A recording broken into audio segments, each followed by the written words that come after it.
The following is a presentation of the Belly Up Sports Media Network. Hey, what's going on? Happy opening day. Oh my gosh. We've been waiting and waiting through all the spring training games, all the South Korea stuff, and I guess the Ohtani situation. No one gives a fuck. We are finally here. It's opening day in baseball. What's going on, guys? Welcome to the Backup podcast, episode number 21, with yours truly, Nate, and of course my he's kind of like my best friend pretty much when it comes to this stuff. It's my guy Brian. Brian, what's up, man? Happy Wednesday. Oh, happy Thursday too. It's Thursday. Yep, it's Thursday. Yeah. What's up, dude? How you doing? Doing well. You know, Mets opening day got canceled. Was supposed to go, but you know, we're here now. So you know, best of the bad situation. Exactly. I know that you said the Mets game and the Phillies game got postponed till tomorrow, so we gotta wait to see Quintana for the Mets and Wheeler for the Phillies start tomorrow. But if you're an A's fan like yours truly, today's the day as Alex Wood takes the mound for the Oakland Athletics, taking on the Cleveland. I thought Jose Quintana was a bad opening day starter. Jesus. Wood's not that bad. If he shows his 2021 Alex self. Wood is bad, dude. I know Alex Wood is still in the league. As long as he shows his 2021 self, we'll be okay. But look, I don't care if it was Alex Wood, if it was freaking Ohtani pitching for the A's. As long as baseball, I can be out there pitching. I don't give a shit. I'd sign you up. Here. You can come out of my bullpen, brother. I'll let you come pitch the 6th or the 7th. Because I know damn well Alex Wood is not lasting past the 5th inning unless he allows like no hits. 4th. What are we talking about? Those relievers better be ready. I would say over under innings for Alex Wood. I go over 5.5. Go under 5. All right, we'll find out today. 4 2/3. We'll find out today then. But yeah, a lot of games happening today. Obviously, with the exception of the Mets and the Phillies games. Those are the only everyone 2 games not going on. Everyone else is playing today. That's right. I think it starts at 3 p.m. your time and 12 o'clock my time in terms of the game. So very excited for that. So we'll break it all down in just a bit. We got other stuff to talk about as well. We got, let's see. We got Jadeveon Clowney signing with the Panthers for some reason. He was paid a pretty good amount for someone who hasn't been that productive except for last year. So we'll dive into that. And then JJ McCarthy rising up draft boards a little bit too high. He's a little, yeah. He went from, middle of the first round to the Giants at 6 to now possibly as high as 2. So for those of you who want JJ McCarthy, you can blame Antonio Pierce and Jim Harbaugh for pretty much. Jim Harbaugh hyped that guy up beyond. A lot. Did you see the I don't know if you saw this or not. There was a mock trade. It was between the Patriots and the Chargers. The Patriots would get Justin Herbert, the Chargers' first-round pick this year and next year. The Patriots' 3rd, and Juju Smith-Schuster. It's literally the worst mock trade I've ever seen in my life. To who? Justin Herbert. The 5th overall pick and a first-round pick next year to New England. Okay. For the 3rd overall pick and Juju. Just to get McCarthy. To take McCarthy, yep. Oh, my God. I swear to God, that's a real trade, real mock trade. I forgot his name. It's Don something. But I saw this. I immediately hit every football group chat. It was like, this might be the dumbest thing I've ever seen in my life. How is this guy allowed to talk sports? How are you giving up Justin Herbert and 2 first-round picks for the 3rd overall pick? It's not worth that much. I see it right here. Yeah. It's oh wow, that is terrible. Wait. So if the Chargers did trade all that stuff. Oh, okay. So that means the Patriots. Oh, it's because I guess the Patriots would trade down. If you're a Patriots fan, you do backflips. Like the dynasty's going to start again. Yeah, it's like you get Justin Herbert and a receiver in Marvin Harrison, or whoever the case may be. Exactly. If you're the Chargers, that's Justin Herbert and Marvin Harrison and have 2 first-round picks next year. You rebuild this entire team in an off season. I'm telling you, I know, we're not too qualified to criticize everyone, I can criticize this. This is stupid. but this is dumb. Nah, it's This is like that's a 6-year-old playing Madden on like easy mode. trade Rookie Z- mode traded. It's zero. just like whatever. Trade difficulties at 0. Speaking of mock drafts, we will dive into a Giants one. That I at first it sounded kind of crazy, but I think I figured out something that might work out for the Giants and would excite a lot of Giants fans. So we'll dive into that towards the end of the show.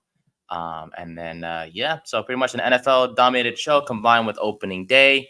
I do want to mention real quick about the NBA.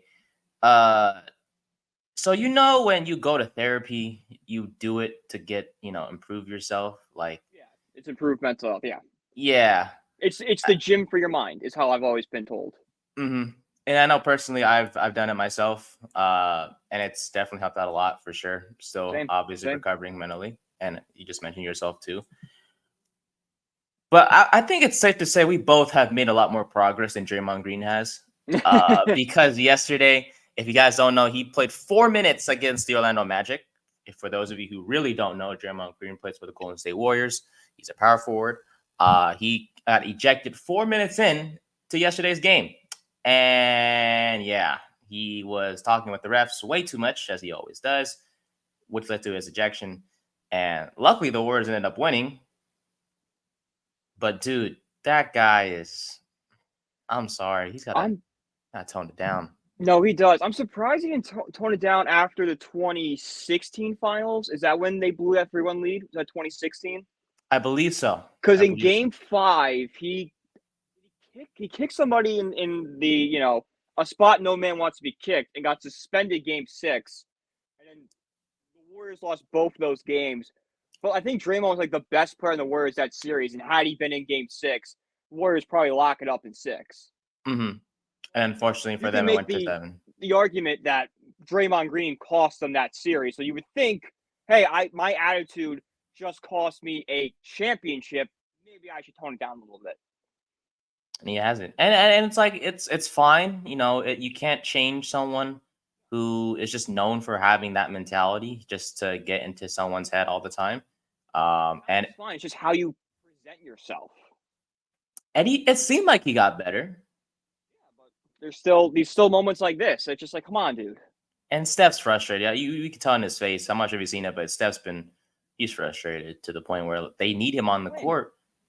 Because if he's not there, it's like, okay, sure, you can throw in Trace Jackson Davis or Kevon Looney or whoever that you want to play at power forward. But Kuminga, I guess you could obviously throw in there. But the point is, Draymond Green he's been such a pivotal part of this Warriors dynasty. And now it's just like he's not thinking straight. He's not thinking straight. Clay's been declining. He has those games where he goes for like 30 or 40 or something, and then all of a sudden he goes back to like scoring 6 points. Klay Thompson does. So it's pretty much just Steph Curry. And Coach Steve Kerr was like, yeah, we can't keep riding Steph Curry to the finish line. It's like, well, yeah, you guys are the 10th seed right now in the Western Conference. Houston is literally right there behind them, 1 game back at the play-in spot. Yeah. No, I mean, the only thing really going for the Warriors is that they are such a young team. So, like, maybe they have some young guy that will develop into, kind of develop into what Klay Thompson was and develop into what Draymond Green was, and, like, have, like, the next – but right now, if you're a Warriors fan, it's kind of rough because you're in a transition period, but, like, you can't move on from Klay Thompson and Draymond Green because they brought you 4 championships. What are you going to do? Exactly. And it's like, from a fan perspective, it's like we can't, if we see a Klay or a Draymond leave, it's not going to be the same. And Klay Thompson is definitely in trouble when it comes to this contract stuff because he's the one who's been declining a lot more than Draymond. And obviously not Steph. Steph's not declining, but Klay Thompson definitely has. Steph's going to he's going to retire Golden State Warrior. They're going to, when they move on, when Thompson and Draymond are gone, Curry will still be there for the next generation of Warriors. 100%. It's just a matter of if they do move on. Because I know, because that's the thing. If Klay really feels like he's more than what the Warriors think of him as, then he's going to go somewhere else. But if he knows himself well enough, he's smart about it, he'll stay. And Draymond's the same way, because as much as they should move on, they should know their worth, that they should just stay in Golden State. But as of right now, they're not playing very well. Not that I could say much either. I'm a Lakers fan, so we're the 9th seed, but Lakers have won 5 straight, and none of our players have gotten ejected yet. Such a low bar. Yeah, I tell you. Alrighty though, NBA is great. Jalen Brunson and the Knicks. Y'all the 3rd seed now, if I believe so. We just got to stay healthy. Mitchell Robinson's coming back, or he did come back, if I'm not mistaken. So we're just waiting for Julius. He's about to, yeah. Okay. We're in 3rd place, and we're only 2 games behind the Bucks for 2nd. So we're right there. Man, who knew the Knicks would be Celtics, so good? But we could. There is a realistic possibility that the Knicks are the 2 seed at the end of this. Which is insanity to think of just a few years ago where the Knicks were compared to where they are now. Who knew the Knicks would be this good? And shout out to Leon Rose for bringing in Jalen Brunson. I was a big critic of that Jalen Brunson deal. I thought it was way too much money for what Brunson is, and they've proven me wrong. Brunson has developed into a superstar. He's been great. I'm happy. I'd rather be wrong and happy than right and miserable. But nobody saw this coming from Brunson. Brunson has completely changed the culture. Just the aura around the Knicks is different since Brunson signed. I feel you, man. Yeah. I mean, even especially the fact that you guys aren't even healthy yet. Julius Randle's still out. OG Anunoby's still out. And Anunoby, when he's in the game, you guys are just record-wise, you guys are great. 15-2, I think, when he's on the court. I think they've lost twice. Mm-hmm. And it's 9 games left. So hopefully he gets healthy enough for the postseason. You guys are pretty much already in. It's just a matter of just not falling out. Just keep him and maybe bring him back 2 games left in the season. Just be all right, get your reps in these 2 games. They mean nothing. Get ready to go for the playoffs. Mm-hmm. Same thing for Julius too, and then Mitchell Robinson. Yep. Get back on track. So shout out to the Knicks, the only good team in New York. Good job, guys. Oh, the Rangers are good. They clinched the playoffs last night. Really? 2 nights ago. Yep. Okay. First team in the NHL to clinch the playoff spot. So wow. 100 points. I believe they're the only team in the league with 100 points. So they're looking decent. Damn. Okay. So there's possibly the Knicks and Rangers. It could be the NBA Finals and the Stanley Cup Finals in Madison Square Garden this year. Hey, they're doing something. Just right. want to point that out there. Hey, at least some New York teams are doing something right, unlike some teams that play in New York. Jets, Giants, Nets. Yeah, Brooklyn is wow. Oof. By the way, I heard that the Nets rejected a trade that would have given them Jalen Green in exchange for Miles Bridges. Yeah, and they ain't looking too good. The Nets are just so infatuated with Bridges. Yeah, they had an offer at the deadline last year of multiple first-round picks for Bridges, and they said no. They think Bridges is their next guy. They're going to build the franchise around Bridges, which I like Bridges. I don't think he's that kind of guy. No, 100%. No, he's just nice 2 or 3, but I don't think he's a 1. It's not our problem. It's not my problem. It's the Nets. No one gives a shit about the Brooklyn Nets. But I tell you what, we care a lot about opening day. It's finally here. Let's go. We'll, I guess, skim through the games a little bit, have some fun with it. Unfortunately, like we just mentioned in the beginning, our Phillies and Mets will not be playing today. They'll be playing tomorrow. And I hope both of our teams kick ass this year, except when we face each other. And let's be honest, outside of,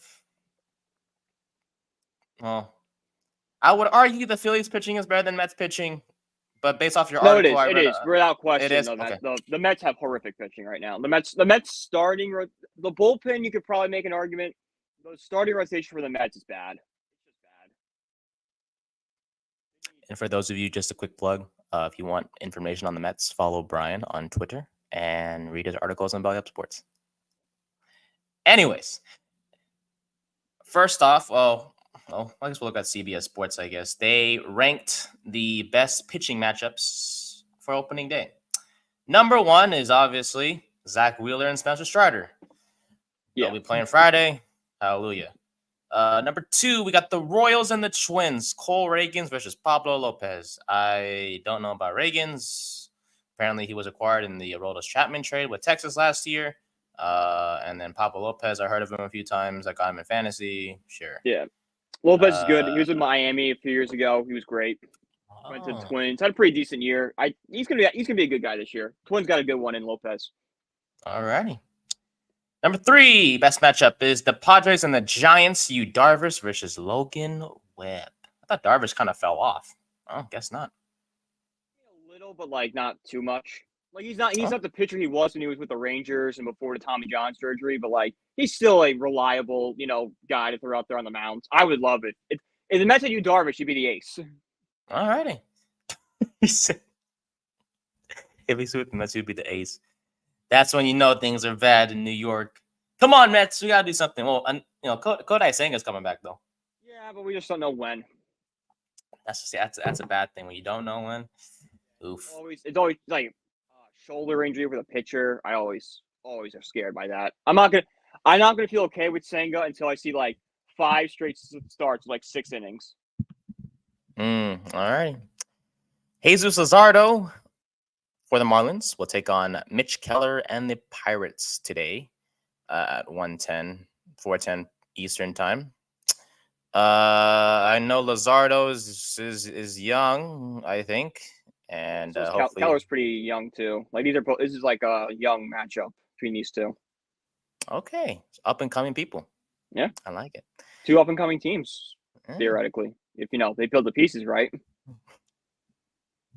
The World Series champion Rangers, which I still can't believe.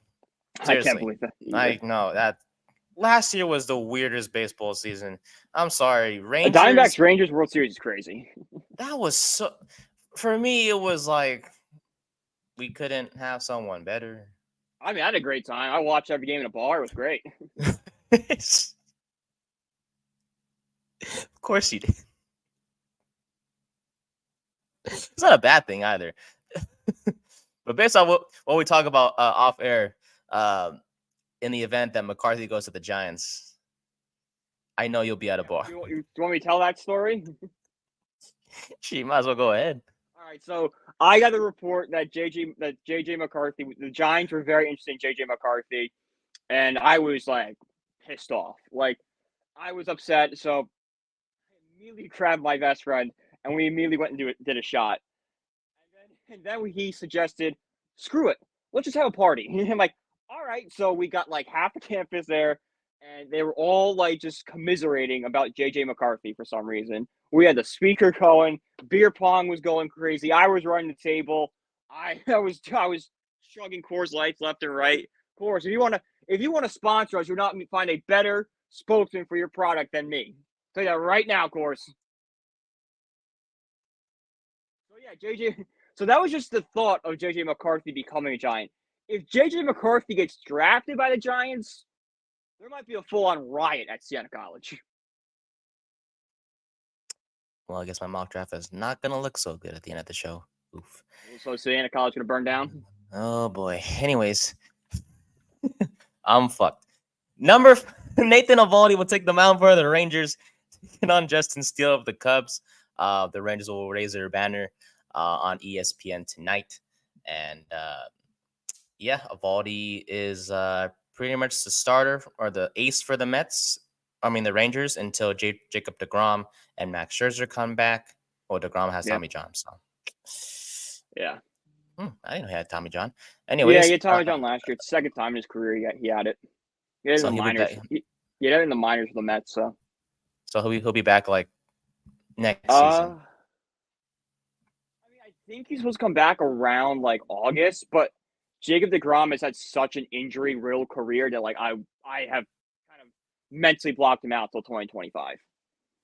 Until I see him in a Ranger uniform on the mound, I will not believe he's back.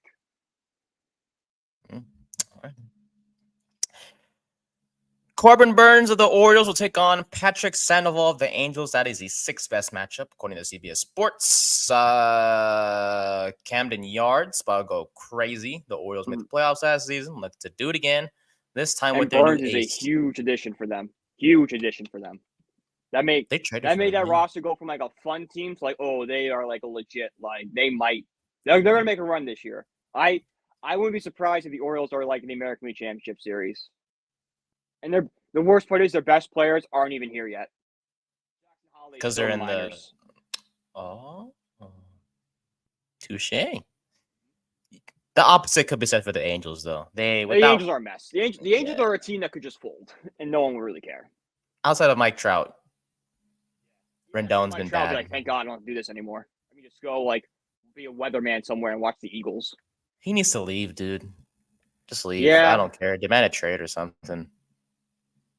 his contract's so big. He's just like so like, what team is going to get him? And like, if you're the Angels, like you're not going to get what you think you're going to get from Mike Trout because that contract is so big.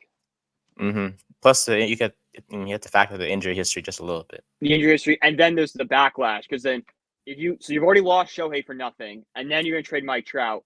What are Angels fans going to have to care about? Logan O'Hoppe. Cool.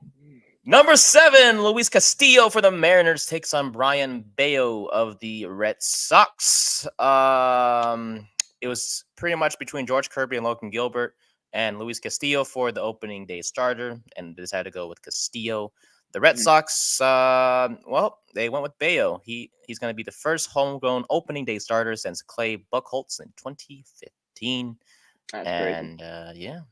And trying to think, I guess like Chris Sale was just the opening starter for a while, and then they had Hallelujah.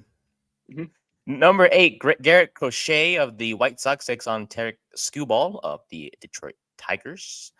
It was supposed to be Dylan Cease for the White Sox until he got traded away to San Diego, which I still can't believe they have. How could they afford Cease? I have no clue. But hey, Don has questions about the Padres' finances. There's something going on there. They can't afford Juan Soto yet. They can afford Dylan Cease. I don't know. Yeah, that makes sense. Like, come on, man. Hey, they're still gonna suck anyways. He made a lateral move, except the only thing is he's not a hitter; he's a pitcher.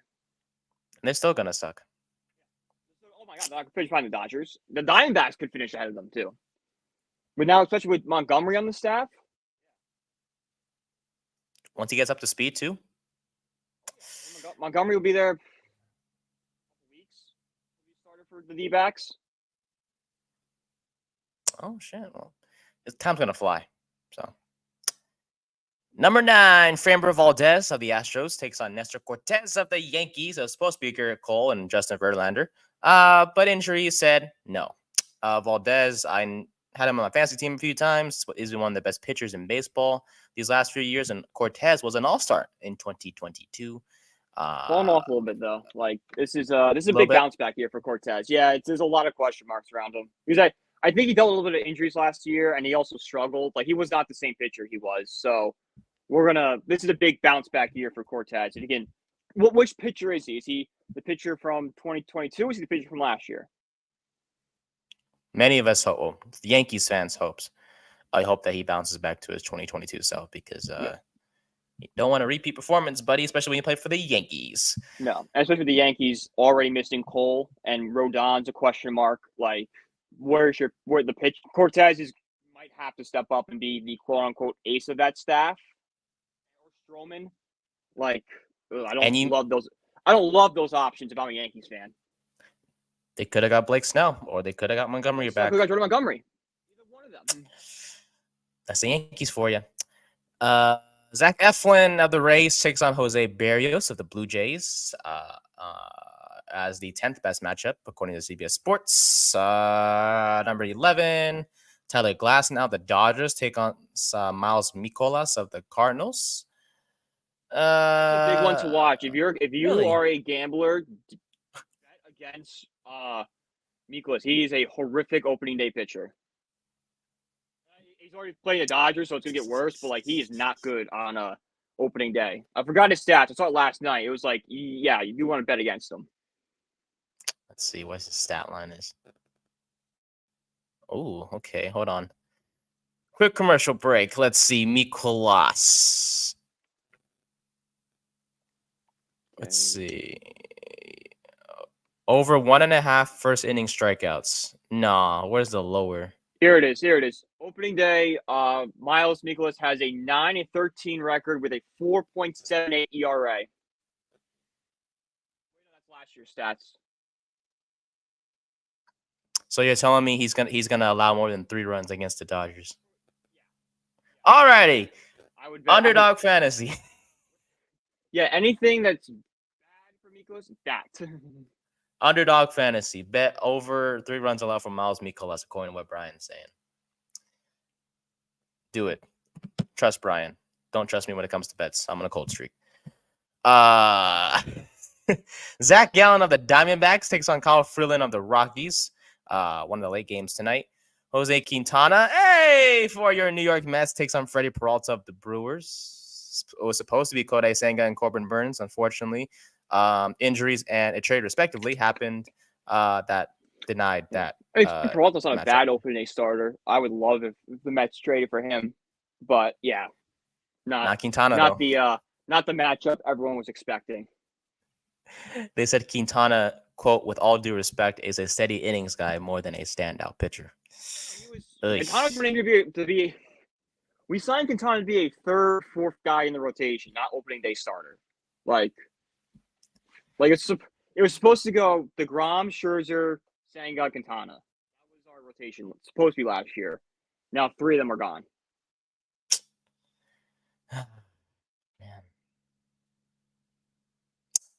Mets. Number 14, Frankie Montas of the Reds takes on Josiah Gray of the Nationals. Frankie Montas, former Oakland Athletic, former Yankee, is now on the Reds now after missing most of the 2023 season with a shoulder injury. Apparently, he's bounced back in the spring. Looks pretty good. As for Josiah Gray, though, he was an All-Star last year for the Nationals. The only All-Star for the Nationals. It's the Nationals, like really. It's the Nationals. And he looks to take a step forward as the team looks also to try to take a step forward as they try to get out of their rebuild and into contention. And the worst pitching matchup of opening day is, you guessed it, the Oakland Athletics, Alex Wood, taking on Shane Bieber of the Cleveland Guardians. Now, I would like to watch Shane Bieber pitch, not Alex Wood. Shane Bieber might be American League Cy Young contender this year. Wood might be out of the league by May. CBS did a great job on comparing the two pitchers. They said Shane Bieber is a Cy Young winner, and he is no longer the pitcher that he was a few years ago, but he's still very good. As for Alex Wood, they said, quote, he falls into the, someone has to start opening day category, right? No offense, Alex, according to what they said. Add in John Fisher's induced vibes running the A's right now. And yeah, you cannot blame the 20 fans of the 28 other teams in baseball for skipping this matchup between the A's and the Guardians. I will not be missing this game. No, you won't be. I will not. I argue to Shane Bieber is like that mom and pop restaurant. It's kind of falling off a little bit, but you still go for the memories. It's still pretty decent. And then Alex Wood is public school cafeteria food.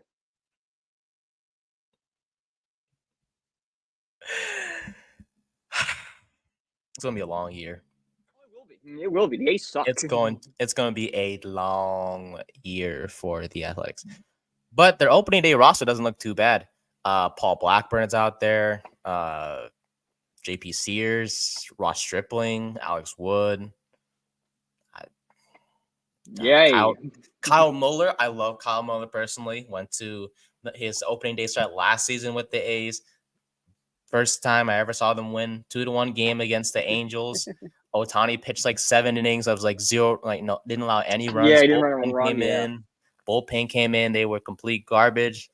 I think it was Tony Kemp that drove in one of the runs. And then Aletmus Diaz drove in the other one to help the A's win. And I think it was Danny Jimenez who closed the game out for the A's. I was sitting in the outfield, section 128. And I'm not going into this one today. Sad times. Yeah. Infield for the A's, Nick Allen, J.D. Davis, Zach Geloff. I love him, by the way. Ryan Noda. Outfielders, Seth Brown, Lawrence Butler, Brent Rooker. The A's All-Star last season. Estoy Ruiz. He's a speed demon. And then the catchers, Shea Langoliers and Kyle McCann. I don't know who McCann is, but I do know who Langoliers is. And as of right now, we do not have an opening day lineup for the A's. We'll find that out probably later on today. Yeah, I would say games at 10. I would say probably 6 or 7 Eastern time, like 4 hours for the game first pitch. You're gonna know, or you have a better idea of what's going on, or get leaked. Yeah, I'm excited for it. I cannot miss that one, man. 7:00 tonight, and hopefully they get a win, and I can hopefully see them win for once again, because since that opening day game, they have not won since then. Well, when I go to see them, when you've gone, because they've won. Yeah. Well, that'll do it for baseball. For those of you who are big baseball fanatics like me and Brian, we hope you enjoy it. Opening day today. And I know me and Brian will mostly enjoy it tomorrow when our teams play in the Phillies and the Mets. I'm more focused on. I love opening day. I love baseball, but UConn basketball is my focus right now. They play today, no? Big game, 7:39 on True TV. Rematch of the national championship game last year against San Diego State. So if you want a little break from baseball, 7:39, big tip off going on there. I think that game will take me to the A's game, so I'll probably think it should warm up. Maybe a little overlap, but like by the time the A's come on, I think UConn should be running away with it. Oh, confidence. Yeah, confidence. UConn, number 1 seed, makes sense.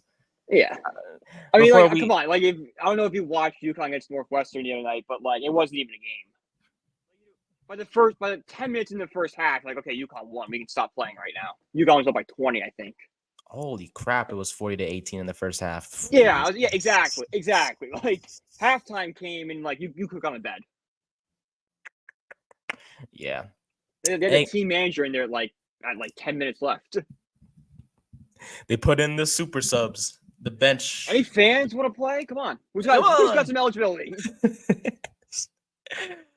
Oh, shout out to UConn, man. Number 1 seed. I know they were dominant before in the women's game, but recently the men's game is pretty good. Shout out Dan Hurley. He has revived the program better than I ever thought he could. Like when we fired Kevin Ollie, UConn was in such a bad spot. They were in such a horrific conference in the American. And the move to the Big East and the hiring of Dan Hurley just, for some reason, have just worked wonders and has returned UConn to that status of a blue blood, like best team in college basketball. Best team in the past 20 years. It's hard to find a better basketball program than both UConn men and UConn women. Good point. That just shows that just a coaching change is all you need to be successful in sports. Before we shift to the NFL, though, and by the way, also enjoy your March Madness, guys, today, as well as the baseball stuff. Before we go to the NFL, it's a big multiple TV day. If you have multiple TVs, they better be set up. Like the multi-view thing. It's like baseball. Not even like multiple TV. Like I have 4 TVs ready to go. Damn, one room? Golly, man. Jeez. Send one this way. We have one. My TVs. I need coverage. Before we shift to the NFL, we have a quick message from one of our sponsors in SeatGeek. Ryan from No Credentials Required is here to tell you guys why you should use SeatGeek for your next sporting event. Commissioner of MLB. Yeah, pretty much. Ryan, take it away. Hey everyone, it's Ryan from No Credentials Required to talk to you about one of our newest partners at Belly Up Sports, SeatGeek. Yeah, live sports is great on television, but the feeling of being at the arena is a priceless experience. That's why our friends at SeatGeek are there to help you find the best tickets at the best prices. Not only can you get tickets to sporting events, we can also get tickets to concerts, comedy shows, musicals, and more. Search for your desired event now at SeatGeek.com, enter promo code BellyUpSports at checkout, and you save $20 off your first purchase. SeatGeek. Life's an event. We have the tickets. Oh, I would have been using that, and I know Brian would have been too if we were going to opening day today. Yeah, it's $20 off too. SeatGeek all week looking at tickets. I look at tickets and look at the forecast. Like, all right, maybe. And then we had a little bit of hope on Tuesday. We're looking the rain was going to be in the morning. It was looking like it was moving, and then yesterday at around noon, it was going to rain all day, and then at 3 they canceled the game. So we have to wait till tomorrow. Well, hey, as long as we, at least as long as we get to go to one of our team's games this year, that's what matters. And Yeah, remember, I'll guys, be. use SeatGeek because tickets are expensive. Unless you're the A's, tickets are like The A's pay you to come to the game. For the love of God, please come. parking be crazy though. I tell you, it's like $30 to $40 for parking. Yeah, You probably pay more to park your car than walk into the building. not pretty much. Yeah. Plus, you got to add in the food too. That's overpriced as heck. Not the best experience. No, it is. It's a great I mean, experience. it's fun, but like the stadium's kind of falling apart and stuff. You ever see a possum? Not yet. I know there's a possum living somewhere there. I know cats live there. I know you mentioned the possums. Nope, I haven't seen one yet. Cats live in MetLife Stadium too. Oh, We really? saw him. Yeah, we Aw. remember a couple years ago the cat was running around the field against the Cowboys. Right. Yeah. Right? Yeah, no, a security guard after the game said, "Oh yeah, no, that's like one of hundreds. Like they're all under there." Aw. Bless them cats, man. They're I like, love why cats. don't you get rid of them? Like it's the only thing keeping the mice away. They do serve a purpose. Yeah, so like we run the cats and the mice. So I guess we'll keep them. I guess we keep the cats. They do their job better than Daniel Jones. I'll tell you that much. Yeah. Shout out to the cats, baby. Love cats. So when you're a team like the Carolina Panthers, I understand that like y'all can't really sign anybody. Like no one wants to go play for you. I know Deontay Johnson was traded to Carolina. He's probably crying. Deontay Johnson contemplating retirement. Still contemplating retirement. Well, he'll be joined by Jadeveon Clowney, who was signed by the Carolina Panthers yesterday to a 2-year deal worth up to $24 million. Clowney returns home after playing for the South Carolina Gamecocks back in college. He'll be returning to play outside linebacker for the Carolina Panthers. He spent last season with the Ravens, where he recorded 9.5 sacks. He made the Pro Bowl before in 2017. He's a 3-time Pro Bowler, to be exact. Is there a weirder player in the league than Jadeveon Clowney? Because he was a first-round pick. He's had decent production, but like he could just never stick anywhere, you know? This is his third team, I think. I think it might be his fourth. Texans, really? Wait. I think it might be his fourth. Houston. Was he with Cleveland? He was a Cleveland, yeah. Oh, so Houston, Cleveland, Ravens. So, so he's with the Texans, the Seahawks, the Titans, the Browns, the Ravens, and the Panthers. This is his sixth team. He's with Tennessee? So Tennessee in 2020. What? So, if you want to count that, I don't know. Actually, no, you can count that in the NFL. NFL had a whole season. Oh, it's just the COVID year because no one. Yeah, it's a COVID year. So, it's easy to forget, but, the NFL had a whole season that year. So, you count, I don't count the 2020 baseball season actually happening because it was 60 games. We have 102 more to go, guys. You didn't win a World Series. You won Mickey Mouse. But, the NFL had a real season. So, that's an actual performance. Well, he better stay there. It's only a 2-year deal, but at the same time, as long as you're home and you're happy, buddy, that's all we have to care about. That's all we care about. Yeah. Are they gonna win games over there? No. Because they don't even have a first-round pick. They do not. The Bears have it. I tell you, it's pretty funny. If you do revisionist history, that trade doesn't happen. Caleb Williams is not a Bear. Bryce Young is not a Panther. The butterfly effect goes crazy in that one. And Justin Fields is still a starter in the NFL. You think the Bears would have got Bryce Young last year? I don't think so. I think they're so committed to Fields. Because it's easy to forget that at the end of last season, Fields had shown signs of being an NFL caliber quarterback. Bears fans were excited for Justin Fields to be the future. Oh, we found him. And then this season happened. And it's this offseason was the first time they got an actual team around him. Exactly, yeah. So imagine this roster going in with Justin Fields. I think Justin Fields could succeed with that.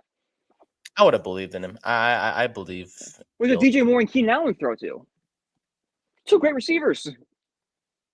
Joe Everett at tight end. What's that running back's name? The Bears are doing with Caleb Williams what they should have done with Justin Fields a few years ago. They're rewriting their mistakes with a new guy. which is sad because Justin was that It's sad guy. for Justin Fields because you can say he never truly got a shot, but Mm-hmm. Yeah. he won't in Pittsburgh because he's gonna be behind Wilson the entire time, and the Steelers seem to already want to give Wilson a long-term extension. So like, Fields is kind of stuck in purgatory. I just feel bad for. I mean, I really hope Fields succeeds in Pittsburgh. I know they don't have much there right now, offensively. Yeah. Mm-hmm. But hey, good luck out there, buddy. Chicago did you It's a building dirty. process. They did him dirty. I tell you that much. Yeah, no, they did. The Giants did Daniel Jones dirty. You can say whatever you want about Daniel Jones, but the Giants did not put Jones in a good position to succeed.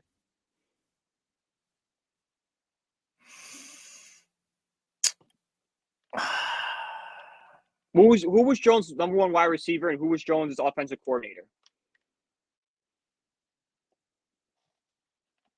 Kenny Galladay and Jason Garrett. The defense rest. This is embarrassing. I was actually excited for Jason Garrett. Actually, no, I knew that was a mistake the moment they signed him. Like, yep, this is gonna be a problem. No, I was thinking like, oh my god, we got the Cowboys head coach. This is all he did in Dallas. This is it. Good job, guys. Way to go. Way to fumble. Why would anybody want that? We did. No, because we're run by morons.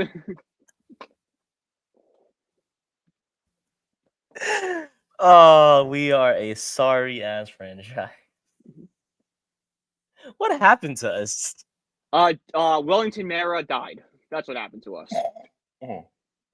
Rest in peace, by the way. Holy crap, was not funny. Shout out Wellington Mara. What a guy. Rest in peace to Mr. His Mara. son is a shell of him. Oh, did you hear what he said? He was like, he needs to shut his mouth. You know what he's talking about. We're shifting to the Giants now, if you guys don't know. Every time John Mara speaks, it's just like, man, we really are not going to win with him as our owner, are we? Look, I understand that he's like, oh, we didn't trade Saquon at the deadline because we didn't want to look like we were giving up. Yeah, we pretty much given up. Jones was gone. Tyrod was hurt. What do you mean? Starting Tommy DeVito. What do you mean? Like, yeah, sure. We all had that fun little Tommy DeVito Linsanity run. Let's not forget, before that little Linsanity run, we hated Tommy DeVito. I came on this show every week and said Tommy DeVito cannot be the starting quarterback for this team. You need to bring in somebody. He beat the Commanders, the Patriots, and the Packers. Lucky against the Patriots. Don't forget, the Patriots were going to tie that game until that kicker missed that field goal. Like, I was at that game with my friend who is a diehard Patriots fan, and everyone around him, he's like, no, this guy's automatic. We're going to overtime. And then he shanked it. Oh, I never felt more bad. He was rough after that game. Yeah, we didn't deserve to win that game. We're also a little loaded. We didn't deserve to win that game against the Patriots. It's a game that the Patriots lost more than the Giants won. It's crazy because after that Packers game too, there was so much hope. Like, oh my god, we're gonna make the playoffs. Yeah. The Packers is the one game you're like, okay, yeah, there actually is something here. And then he goes out against the Saints and lays an egg. He's like, oh, okay, got it. We're back. That was fun. It's over. Basically, it supported our view on DeVito at the end, which was he's just not capable of being. He's a fun story. He'll be, a career backup. Probably, he'll bounce around a few different teams. He'll be famous forever in New York. We'll always talk about him like how we always talk about Jeremy Lin, but he's not an NFL starter. And he's still on the roster. I have two friends of mine who believe Tommy DeVito is the best quarterback on the roster, and I tell them, I mean, Drew Lock is better than Tommy DeVito. Lock was slinging it against us. Drew Lock is better than Tommy DeVito. He was, and he beat the Eagles. True. DeVito never did that. DeVito got benched against the Eagles. Don't forget. Tyrod had a day. against Philly the last Yeah, week. Tyrod almost won that Christmas game for us.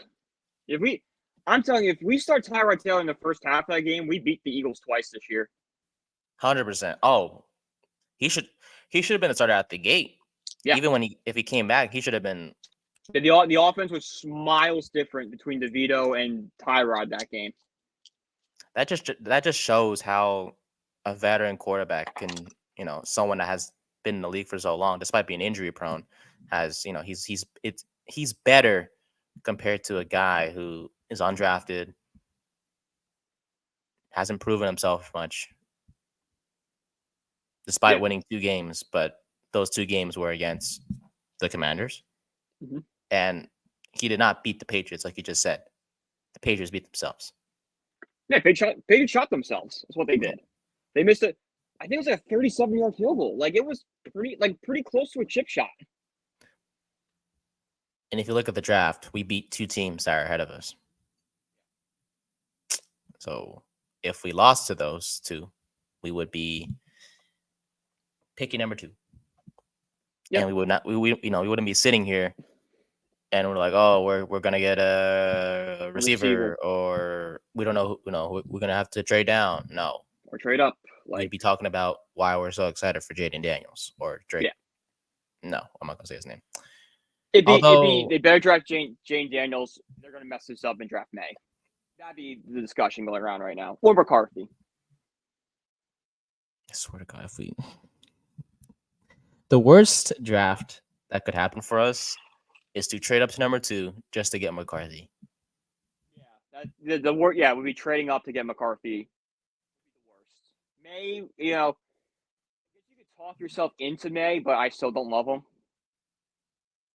May to McCarthy, like if the options are truly May or McCarthy, okay, give me Drake May. At least like he's shown some promise. I do have us picking May. All right. In my recent mock, because he fell to us at 6, because the Patriots got McCarthy at 3, Arizona and the Chargers went receiver, and my explanation was, before you say, oh look, another ACC quarterback, May, I don't know how the hell I convinced myself. I said his arm talent is undeniable and he's mobile enough to be a threat in the running game. He just needs to work on his ball placement and decision making, but there's no question he'll be a franchise quarterback for somebody. And with Dable, like I guess like he is kind of like an offensive guru. Like look what he did with Tyrod, look what he did with DeVito. Like give him anyone, like I guess he'll make him look decent. But there's like also I kind of want just like the guy I like. They deserve their guy. Exactly. They don't deserve to be like, all right, this is the guy we have to pick. It's no. Go get your guy. Mm-hmm. Like they've been here for 2 years. They've dealt with Daniel Jones. They won with Jones. They made the playoffs with Jones. This is when it's like, okay. An arranged marriage. Jones, Dable, and Shane was an arranged marriage, and they try to make it work as long as possible. It's not working anymore. Time for them to go out and pick their guy. Fair enough to me.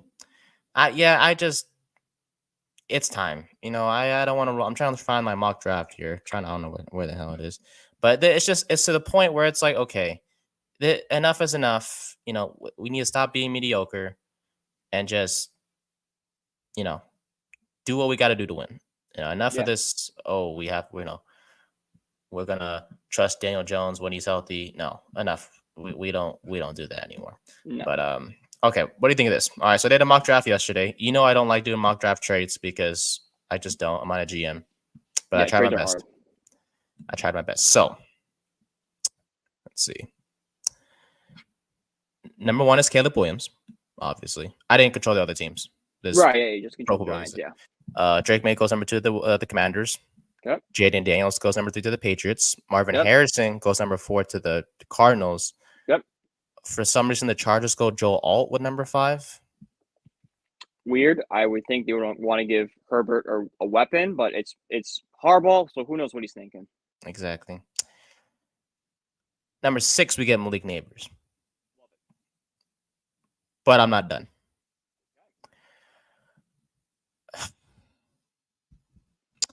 I trade for the 8th overall pick from the Falcons. So what'd you give up for the 8th overall pick? This year's round 2. Next year's round 2. And next year's first. Okay. I swear to God, if you pick who I think you're gonna pick, we're gonna. And I'm not done. There's more. Then I traded the 8th overall pick to the Jets. By the way, the Falcons, they drafted according to this mock, they drafted wait. No, actually, I traded for the 8th overall pick.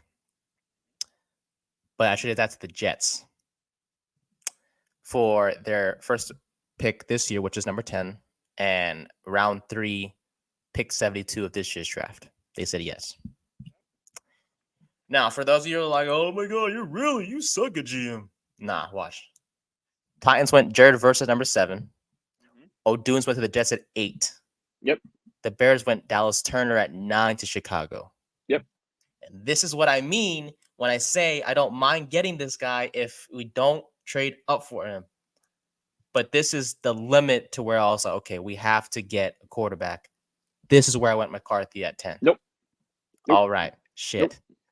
Nope. Why? I'm sorry. I just don't think McCarthy is the guy. I just don't think he can develop. Is an NFL caliber quarterback. I just don't.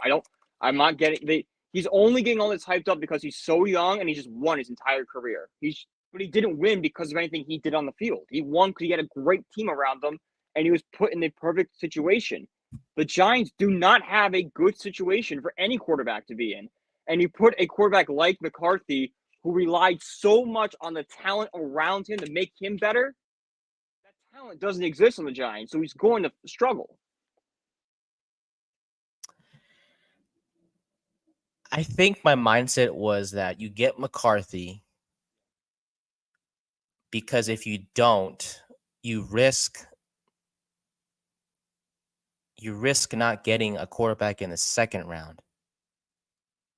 True, but the Giants are also one of those points where if they don't get a quarterback, they are stuck with Daniel Jones anyway next year. So just ride him out, build the roster around him, and then we'll get the quarterback next year.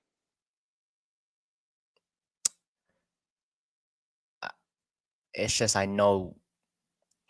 No, I know. I get what you're saying. But that's just my thought of it.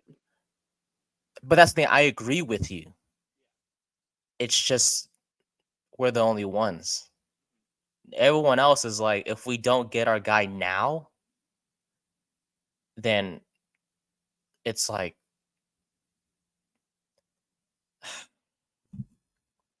see, this is why half of me was like, okay, I'm glad we won those games with DeVito. Mm-hmm. But now we're stuck in this thing where it's like, okay, well, who are we going to get then? Yeah. Because, hell, it could be Malik Neighbors, and we're going to celebrate if we get Malik Neighbors. Yeah. It's just a matter. We will. Neighbors is great. Neighbors is the guy I would want. It's just a matter of that second round. Is Penix gonna be there? Is Bo Nix gonna be there? Because it's just you look at everyone else. And by the way, for the rest of the mock draft, I had us round 3 choosing Jalen Wright, the running back from Tennessee. He's fast. That's good. I like that. Same round. Pick 72, the one we got from the Jets. Christian Haynes, the guard from Connecticut. The guard, perfect. Love him. The corner, round 4, Jadeveon Jones from Florida State. Round 5, Dallin Holker, got the Colorado State tight end. Made another trade for a round 5 and a round 6 for a round 5 and a round 7 next year from the Browns. Picked another corner, Kamal Hayden from Tennessee, and then another receiver, Joshua Cephas from UTSA. That grade was an A, according to. I love that draft, except for McCarthy. Every other pick is great. And that's understandable. Yeah, and I appreciate that. And I did it because I'm scared. I'm scared that we just. Yeah, no, I get being scared. I get not getting the guy. I just don't. I'm just so reminded of Zach Wilson when I'm watching J.D. McCarthy, especially after all the hype that's going around. Because, oh my God, look at the throw he made at this pro day. You know who else made a great throw at this pro day? Zach Wilson. We get so swept up in combines and pro days. And sure, that can tell us, how athletic a guy is. But we have to step back and realize that these guys are not going to be playing football in shorts. We have to go watch them in pads, watch them in actual game situations. And if you watch actual game situations, you're going to see McCarthy doesn't have it. Does it help that McCarthy played in a pro-style offense? It helps a little bit because the transition, going from pro to pro is, it helps a little bit, but still. Okay. It's just Mike Tannenbaum of ESPN says that he's been watching him for months. He praises him. He says that he's 6'2", 219. He started 28 games. He won 27 of those games. Has 49 career touchdowns. The guy's a winner. Guy wins, but I just don't think that's going to translate. We've seen a lot of guys that win a lot in college. Just doesn't translate to the NFL. NFL and college are completely different styles of play.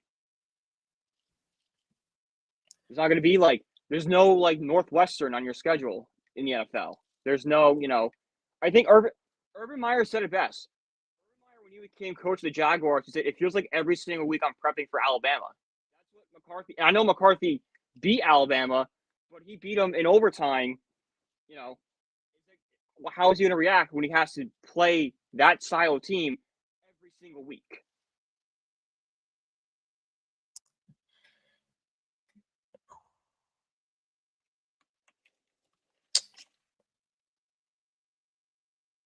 Yeah, I just in the mock that I did, Bo Nix went to the Vikings at 21, so that leaves. That's early for him too. Wow. I know. Penix would be Did Penix go in the first or did he go second? He went second, but okay. He went somewhere else. But it's just we. No, I get what you're saying. I get wanting the quarterback, being afraid of missing out on it. I just have very big concerns about JJ McCarthy, and I don't see the point of moving on from Daniel Jones is it going to JJ McCarthy. That's not. I feel that just feels like a lateral move to me. Got it. It's because you're saying. Okay. I don't think McCarthy's going to come in here McCarthy's not a quarterback. The Giants need a quarterback that can win them a game.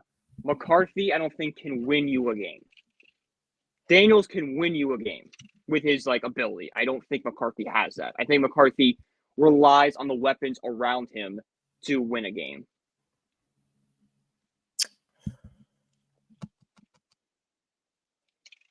Michael Penix. Yes or no? I mean, I would like Penix. I just need the line to build up a lot more. If Penix didn't have 2 knee injuries, he would probably be my number 1 quarterback, if we're being honest. So the injuries scare you? The injuries scare me, especially behind the Giants' offensive line. If you didn't have the injuries or the Giants had the Eagles' offensive line, I would probably be Penix should be the guy we take. But with those, a below average offensive line for the Giants and 2 major knee injuries, I have to pause. Okay, is Penix really going to be in a position here, especially if his blindside blocker is Evan Neal? Really, what we're going to want from a quarterback? It's not really going to put him in a good position. Can Joel Alt play right tackle?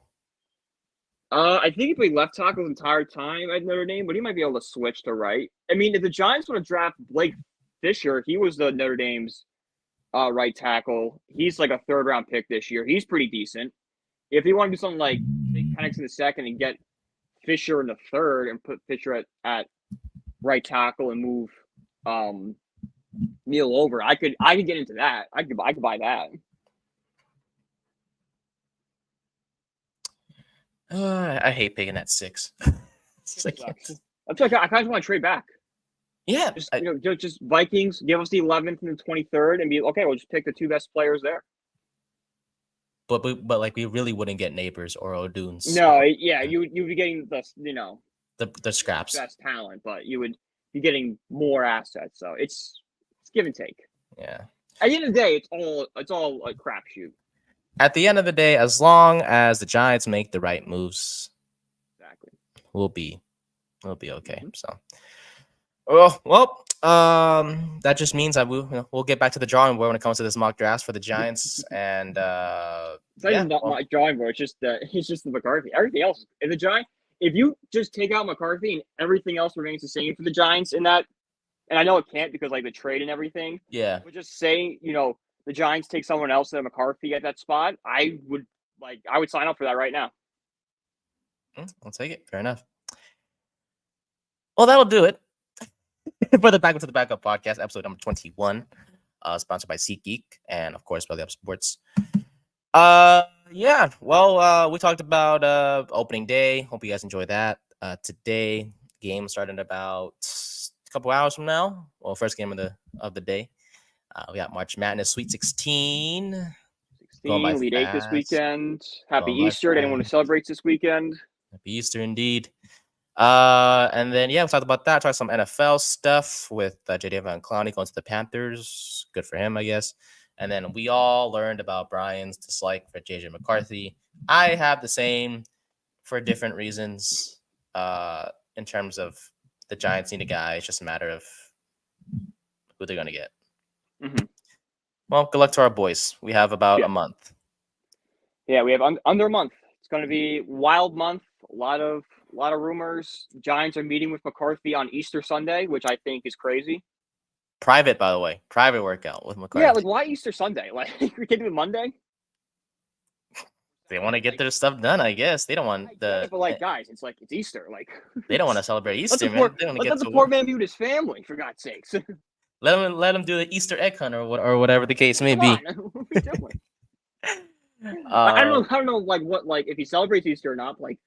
I would at least ask the question, hey, you want to be with your family on Easter and maybe we'll wait till Monday to bring you. Yeah, you can take a break on Sunday and then we'll work on Monday. But we'll show you around the city on Easter. We do that if you want. Let's wait a bit. Let's wait. Hey, that's what the Giants. I guess they're that interested in him. So I guess unless this is the greatest smokescreen of all time. Yeah, I hope so. Fingers crossed it is. That'll be nice. All right, guys. We'll see you guys. Pause. Maybe tomorrow. We'll see. If it's not Brian, it'll just be me. We'll see. But we'll see you guys for sure. The both of us will see you probably next week. Yeah, probably Wednesday next week is probably my best. Yes, Monday, I'm traveling all day, so back up to college. So be safe, man. Please be safe. Good luck to your Mets. Thank you. Good luck to your A's. I'm not gonna say to your Phillies because fuck the Phillies. Yeah, it's that team we can. If there's anything this show has established is I hate JJ McCarthy and I hate the city of Philadelphia. And we hate Saquon Barkley too. No, I'm just playing. Now I do. I didn't before. I actually have found my Saquon jersey. I lost it again, but it's going to be my new doormat in my dorm room. You lost it for good reason. No. It's in my room somewhere because I was going to bring it back to college with me, and we're going to destroy it, but I don't know where it went. You can't. Oh, I was like, you could return it or sell it back for this thing. Is I bought that draft night. Oh, that's a wild. It's an old jersey, so I'm okay. I got 5-6 years out of it. I can burn it now. Yeah, true. It's got my money's worth out of it. It's past its prime. It's past its prime. It can be lit on fire. All right, guys. Well, thank you so much for watching and listening, whether that's on Spotify, YouTube, Twitter, or X, Facebook, all that stuff. Follow us on Twitter. Oh my God. Follow us on X. Jeez. And then we'll see you guys when we see you. And and enjoy your opening day. Enjoy March Madness. And remember, it's okay to be the starter. It's okay to be the backup.